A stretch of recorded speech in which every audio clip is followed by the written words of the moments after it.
سلام، امیدوارم حال همتون خوب باشه. خیلی خوش اومدید به این ویدیوی جذاب، ویدیوی آموزشی جذاب.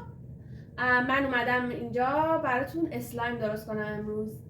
البته من به یک دستیار نیاز دارم.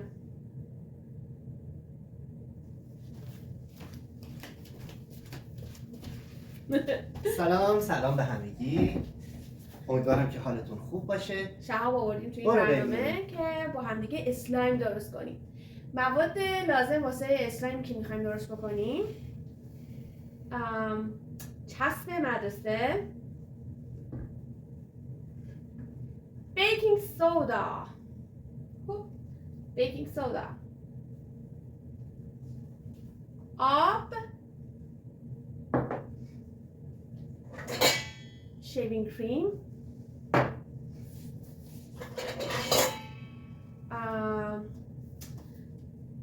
مایع لنز،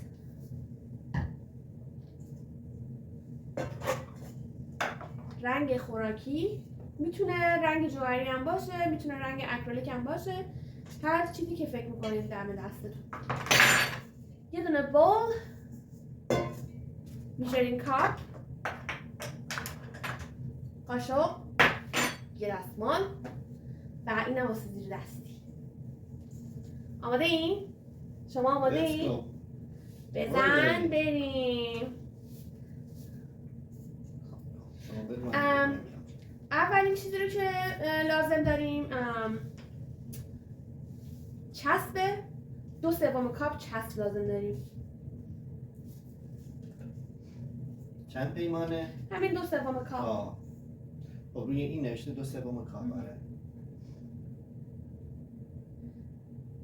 یکم اگه بیشتر هم بریزی اشکال نداره، چون که خب نصفش یعنی یه خورش میچسبه به توی میمونه. آره میچسبه توی اون میجرینگ استاف. مرسی. میتونیم قاشق تمیز کنیم. حالا هر چی که من دارم. آره اونم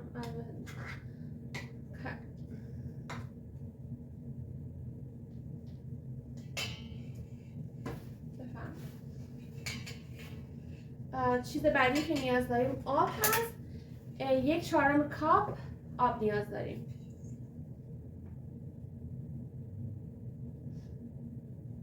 dump it in. یه تیسپون بیکینگ سودا،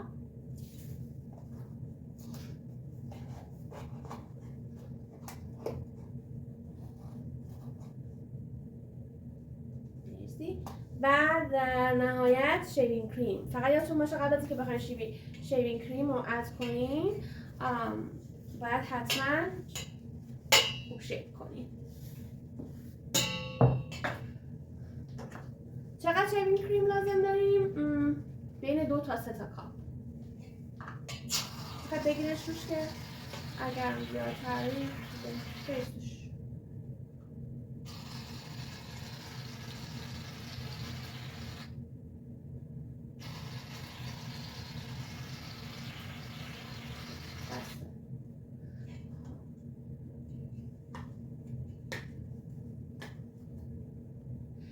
من الان میخوام رنگ خوراکی رو اضافه کنم، ولی که شما میتونید کلا اول همه رو درست کنید بعد رنگ خوراکی رو بهش بزنید. هیچ ممنوعیتی نداره. اینطوری میتونید مثلا یه مقدار از یه رنگ داشته باشین، یه مقدار از یه رنگ دیگه داشته باشین. حالا رنگ خوراکی رو که اضافه کردیم بعد اینو خوب هم میزنید.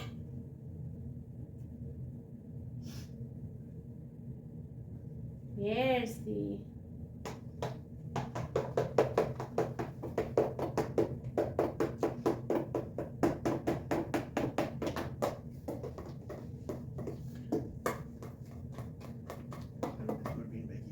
آره.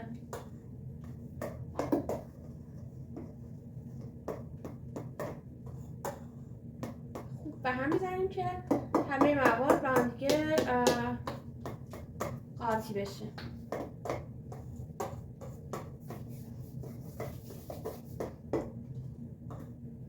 این الان همه مواد قاطی شده، یک دواخت شد. یه چیزی تقریبا مثل خامه کیک میشه اینطوری، یعنی باید اینطوری بشه شکل. خوردنی نیست. اما خوردنی نیست. باید خیلی خوش رنگه. بریم. آره فود کوزه‌گریش این به اصطلاح اسم این چی بود؟ مایه لنزه. من با حالا یه مقدار مایه لنز میریزیم، اگر دیدیم که کم بود دوباره میریزیم. من 1/2 کاپ آوردم.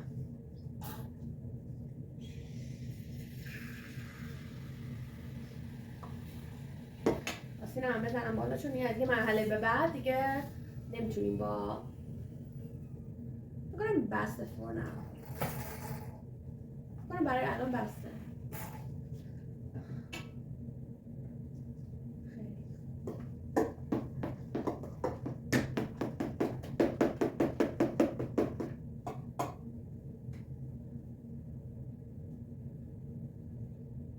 اون دستمال شب جانم اگه میشه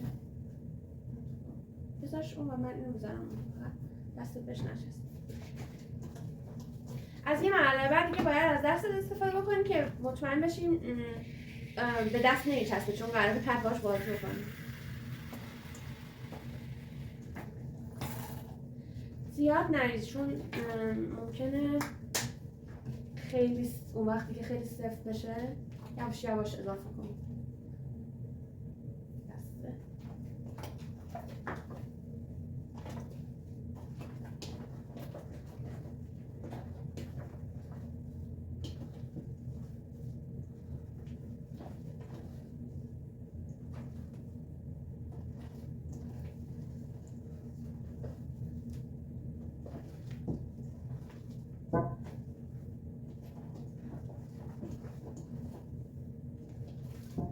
دیگه میخوای بقیه‌اش هم بریزی. مرسی.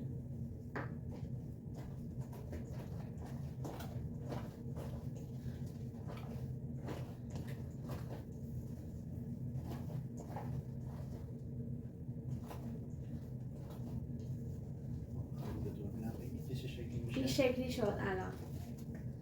دیگه باید خوب ورزش بدیم کرد و دیگه مطمئن بشیم که اصلا به دست نمیچسبه. اگه دیدیم میچسبه باز دوباره این مقدار میتونیم آره. هر دفعه هم که خواستید یعنی این الان برای مدت طولانی میتونه بمونه. میتونید بذاریدش توی پلاستیک زیپ بگ و بذاریدش کنار. هر وقت دوست داشتید میتونید چیز کنید، میتونید درش بیارید و باهاش بازی کنید یا حالا تمام بازی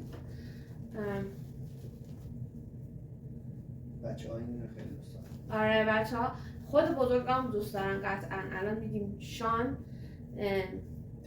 تست کنه. یکم به دستت از اون چیز بزن که مکشور کنیم به دستت نمیچسبه چون آره دستم مثلا کرم بزنید به دستتون. میتونی روغن بچه کریم حالا هر چیزی بزنید. چرا داره؟ یه ذره بستم زیاد نمیخواد دادن چون این آردی دیگه ساخته شده. وای چقدر خوبه. عنوان عایق هم میشه ازش استفاده کرد؟ نمیدونم من نبرش توی قسمت مهندسی. چون خب مجموعه اینا چقدر هزینه میبره. خیلی ممنون با من بودید توی این ویدیو.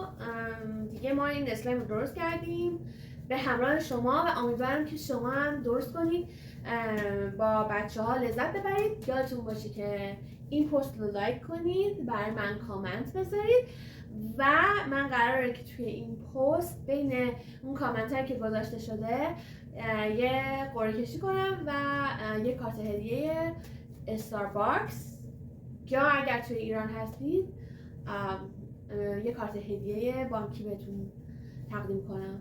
مراقب خودتون باشین. بازم سال نو میلادی براتون مبارک باشه. تا بعد خدا نگهدار. خدا نگهدار. منم برسم به بازی.